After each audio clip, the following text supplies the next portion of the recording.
Altyn Emel, the first geopark in Kazakhstan. These mountains resemble dozens of giant turtles creeping through the desert, pressing against each other. Peering into the horizon, one can help but anticipate the loud thunderbolt of these monstrous shells when they hit each other. But all this is just a game of imagination. Nevertheless, long time ago these places were bustling with life. And what a life that was! There is a lot of evidence lying around. We are driving up to the Altyn Mountains and their cosmic landscape. These limestone lobes pose a great interest to the international paleozoologists community. We'll discuss the turtles later on. Exhibitions from around the world come here to the world-famous national park Altyn Emel, where deserts coexist with the growing sandy mountains, and the man-made sea and river wash the valley, providing precious water to the hoofed inhabitants of the park. Almost half of the species of animals and birds living in Kazakhstan are protected by the national park. However, at the moment we're interested in the nature of the distant past. In the past, the territory of the national park Altyn Emel was hidden under the waters of the ancient Tethys Sea. What we are now looking at, these Altyn Mountains, used to be the loose limestone shores of this sea. The climate 30–50 million years ago there was humid and tropical, with rainforests, bushes and numerous swamps. The area was mostly inhabited by herbivores. This is one of them, a typical representative whom we see at the exposition, a Bronatiria rhinoceros. The scientists determined that this was a separate subspecies, Altyn Bronatiria, which was found only here. The fossil fragment of the lower jaw of the Bronatiria found in the mountains of Altyn is carefully kept under the glass at the museum's visit center. Parts of its vertebrae and hip bones are also stored here. One can only imagine how 5-meter-high giants weighing 3.5 tons roamed among the dense shrubs. Giant rhinoceroses were also found here. With their 1.5-meter-long honk, they were digging through the ground in search of sweet roots. Hot climate of the subtropics stimulated life. Not a single day could pass without some drama in the world of nature. What kind of tragedy took place here in the swamps 30 million years ago? Scientists have figured out what had happened to one Bronatiria family. The banks of the swamp were marshy, which resulted in drowning of a herd of 3 rhinoceroses. In 1995, Kazakh-American expedition discovered a fully preserved skeleton of Bronatiria as well as 3 more skulls. Seems like the skeleton itself was taken away, and one of the skulls is stored at the Paleontological Museum of the Academy of Sciences. В настоящее время один череп Бронатирия хранится в Палеонтологическом музее Академии наук. Scientists extracted many interesting things from the limestone, including the remains of huge water turtles, which apparently used to swim in the depth of the Tethys Sea in large numbers. Over time, the sea began to dry up. In the course of millennia, forests have disappeared, affecting the change in types of ancient animals. Crocodile bones, mollusks and even deer remnants are found among the fossils. Apart from these large herbivores, the area was inhabited by smaller species. This animal, Chalicotherium, is very interesting. This animal is some kind of a hybrid of a sloth and a horse. They had short arms and long hind limbs. The forelimbs had claws. This animal could cling to tree trunks and feed on them. The remains of this species, apart from Altyn Mountains, are also found on the banks of the River Joly and near the Sinning Bakken. While the remains of extinct animals were found in Altyn Mountains, the area next to Bolshoy and Malý Kalkan Mountain preserved imprints of a bygone flora. Here, biology students and even ubiquitous tourists find fossilized tree trunks and leaf prints on the stones. Between the mountains, at the bottom of this gully, after one particularly heavy rain, they even found dinosaur bones. All of these surprising finds in these extraordinary mountains led to the creation of the first geological park in Altyn Emel. The geoparks will help preserve these priceless finds. UNESCO included the park into the World Natural Heritage List. The open-air museum will acquaint everyone with the ancient fauna of Kazakhstan. We left the past and entered the Saxol forest. Upon passing the forest, we found ourselves in the steppe and had an interesting encounter. Not with a wolf or a jackal, but with no less interesting predator.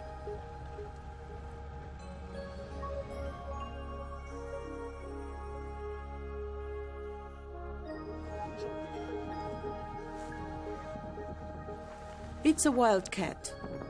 In the thickets near the road, we found a large red cat. Looks like it was hit by a car. Very recent accident. Look at the color of its fur, so interesting. This is a dangerous predator. It's extremely difficult to notice this animal in wildlife. Pheasants and rabbits will not survive if they ever cross the path with this creature. It hides and disguises itself very well. The bloodthirsty predator. After a long and exhausting journey on the desert roads on the Kosbastau cordon, you can regain some energy under the 800-year-old willow. According to the legend, this 8 Goths white tree has witnessed the raids of Genghis Khan. Rustem Habib Rahmanov notes that from the scientific point of view, the patriarch survived thanks to the water spring flowing next to its roots, the mountain protecting it from aggressive winds from the west, and people. People always lived under the canopy of the giant, taking good care of it. Locals treat the tree as a living creature. One time there was an attempt to cut off large branches hanging over the house. There was a risk that they could break the roof during severe snowstorm on winter nights. After this attempt, the family began suffering from illnesses and troubles. After that, they treat the willow with care. They put up pylons under the mighty trunks and even refrain from burning fallen leaves. Instead, they carry them behind the cordon and bury. This summer, Altyn Emel has become UNESCO's Biosphere Reserve. The certificate was officially presented to the head of the park, making it the second national park in Kazakhstan to enjoy this honorary status. One of them is in East Kazakhstan, the second in Almaty region. My congratulations on receiving such an important document as this certificate. I am sure it wasn't easy. How did you prepare yourself to be qualified for this certificate? This is a great recognition for sure. This is a historic moment for our park and for Kazakhstan as a whole. In Paris, in France, I took part in the voting at the 29th session of UNESCO. More than 200 countries officially recognized Altyn Emel as a part of UNESCO's network of biosphere reserves. As for the park itself, for the last 5 years, our experts, UNESCO experts, worked very hard, studied what it was like, whether Altyn Emel has what it takes to be included in the UNESCO reserve sector, and came to the unanimous conclusion to include Altyn Emel into the list of UNESCO biosphere reserves. How will it affect Kazakhstan and Altyn Emel National Park on international level?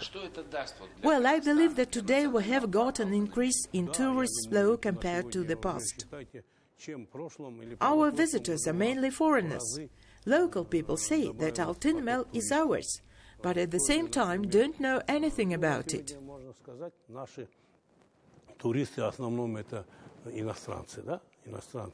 Сегодня как будто бы наше население, да, это наш Altyn Emel, да, это наш поющий бархан, вроде бы как будто мы знаем.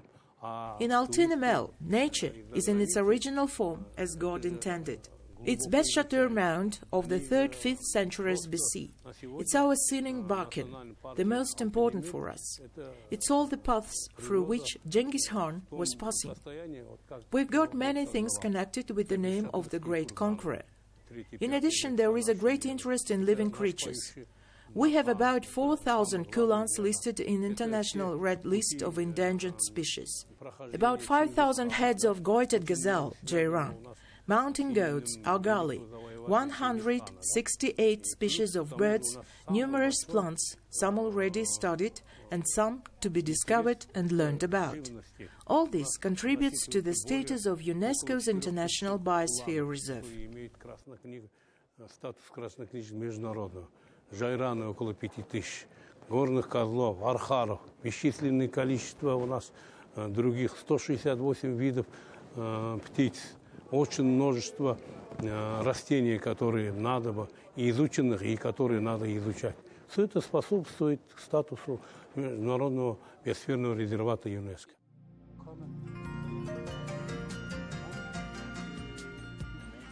During these days, while covering tens and hundreds of kilometers along the roads of the park, we've been hearing English, German and French speech. Australian from Orlando, Paul Martin, dreams about learning the history of the Silk Road and observe the wildlife. Cautious Siberian mountain goats tow to care, grazing on the steep slopes, admire rapid running of graceful desert gazelles' J-runs. Like everyone else, he's traveling around the park accompanied by a guide. Back at school, he liked to look at the globe, and when he grew up, he began traveling to places he was drawn to since his childhood. Paul visited the Altai Mountains, Kamchatka, Armenia and Morocco. He considers traveling a part of his self-education. Paul, I would like to know, is there anything common between Australia and Kazakhstan? There are similarities and differences, in that both Kazakhstan and Australia are big countries with small population. Therefore, infrastructure is a big burden, especially tourism infrastructure. Both our countries love nature. Over the past few years, while visiting the park as a tourist, I've been noticing just how much the load on environment has grown. Previously, the annual amount of visitors in Altyn Emel Park was 1,000 people. This year, 1,000 people visit the park in a period of 3 days.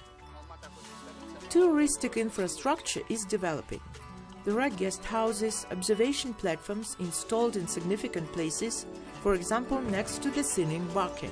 The sandy mountain, 650 meters high, is amazing. 2 counter winds waft grains of sand one after another to its pointy crest, which resembles the tail of a dragon. The interesting thing is that there is no sand in the area for many kilometers around. In the previous century, a well-known researcher of nature, Pavel Marikovsky, spent months living in the tent under the unusual Bakken and wrote a book called The Mystery of the Scenic Mountain. The ethnographer believed that for the last 100 years, the scenic Bakken has grown by several meters and continues to grow. In the hottest days, the sand heats up and the Bakken sinks. These sounds are similar to the noise of an airplane taking off or the roar of a camel. One can only imagine the shock rare travelers experienced upon hearing the Bakken roar centuries ago. These days it continues to strike tourists' imagination. Ну как вам здесь природа? How do you like nature? I never thought that there were such jewels here. Have you been on Genghis Khan? Not yet. The energy there is great. Yesterday we went to the lake with birch trees standing in the water. I liked it very much. It's so exciting. 2 kilometers away from here is the Shokan-Valikhanov spring. Accompanied by the guests from Germany, we headed to Shokan-Valikhanov spring. The great traveler stayed here after the expedition to Kashgar in 1856. Since then, people treat the spring as sacred and believe that the water is curative. Since the establishment of the park, this marvelous spring is carefully looked after. During the summer it nearly dries up. In the hot steppe among the stones, which seem to be melting in this heat, we felt a slight coolness. The beautiful Ili River lies ahead of us. There's so much fish in it, plenty of food, no one bothers them. In the autumn, numerous ducks, gluttonous cormorants and even rare Dalmatian pelicans comfortably inhabit the shores. Waterfowls are completely safe here. Here, next to the Sinning Bakken, a silverberry forest once stood. Hundreds, maybe thousands of tree trunks were very comfortable ones, but rivers often changed direction in the sands, and lowland got filled with water, resulting in this huge forest to soak here for decades. No wonder this lake is called a wooden one. There are dozens of lakes like this in the national park, but only one artificial lake, Kopchegai Reservoir. It's very big and stretches for 70 kilometers. 20 kilometers are within the territory of the park. For numerous ungulates, it's the main source of water. On our way, we come across the herd of fast gazelles. The herd rushes along the uneven rocky steppe with ease, as if on a racetrack or a hippodrome. The naturalization of animals has a special page in history of the park. 30 years ago, 27 Turkmenian kulans were brought here from the Barsak-Elmes Reserve of the rapidly disappearing Aral Sea. Wild donkeys perfectly naturalized and gave offspring. Today, herds of kulans reaching thousands heads are freely grazing in the valley. They are very much adored by wildlife photographers. By the way, this is where the kulans are taken from to be resetted to other specially protected areas. This year, 10 specimens of these rare animals were sent to the Altyn Emel Reserve. Another example. In May 2003, an airplane from Berlin arrived at the international airport of Almaty. Under the inquiring glances of passengers from the portholes, cranes unloaded wooden boxes with live cargo, and accompanied by police with flashing lights, the caravan headed to the Altyn Emel Park.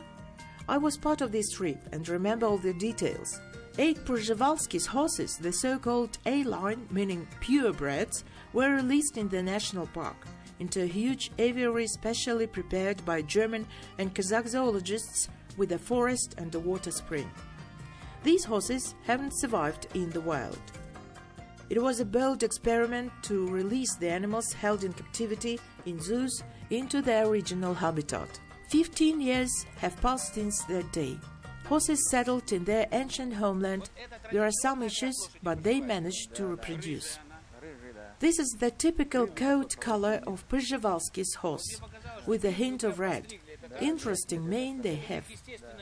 Yes, I have a feeling that you are trimming their manes. No, it's all natural. Their legs are black. This is Shanti.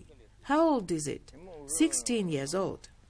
Is this its first foal? No, the 5th. Seems like that stallion over there leads this herd. Yes. Why are they in the enclosure?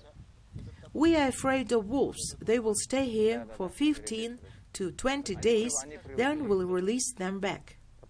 Can we do this today? The foals are already big enough. Okay, we'll release them today. How old are the foals? The second foal is 15 days old. This one is 1 month old. Can their mother protect them from the wolves? Yes, they know who wolves are and know what to do in case of danger.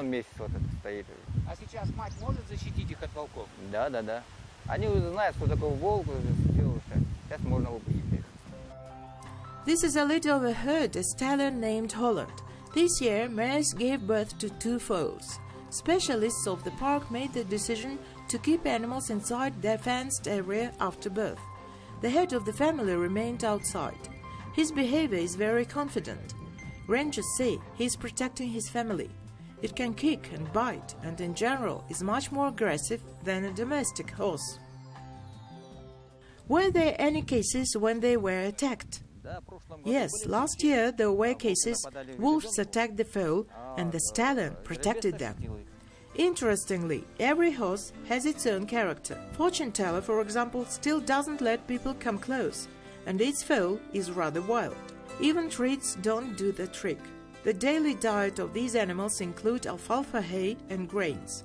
We brought a bag of apples from the nearest cordon, which has a large orchard of ripe lemon apples. Anyone could always use some vitamins. We are glad our journey through the desert has ended. It's too hot here in the summer. In conclusion, I'd like to share the legend of the origin of the name of the national park. During the conquest of Asia, the paths of the Mongolian troops, led by Genghis Khan, passed through these lands. The conqueror after seeing the mountains and the golden sunset, exclaimed, "A golden saddle," and this Mongolian name stuck with the people. I asked the Mongols in Ulaanbaatar the translation of the word saddle, and everyone told me, Emel. In Kazakhstan, there are many places that can be rightfully called the natural heritage of the nation. But perhaps the largest pearl in this collection is the Altyn Emel National Park.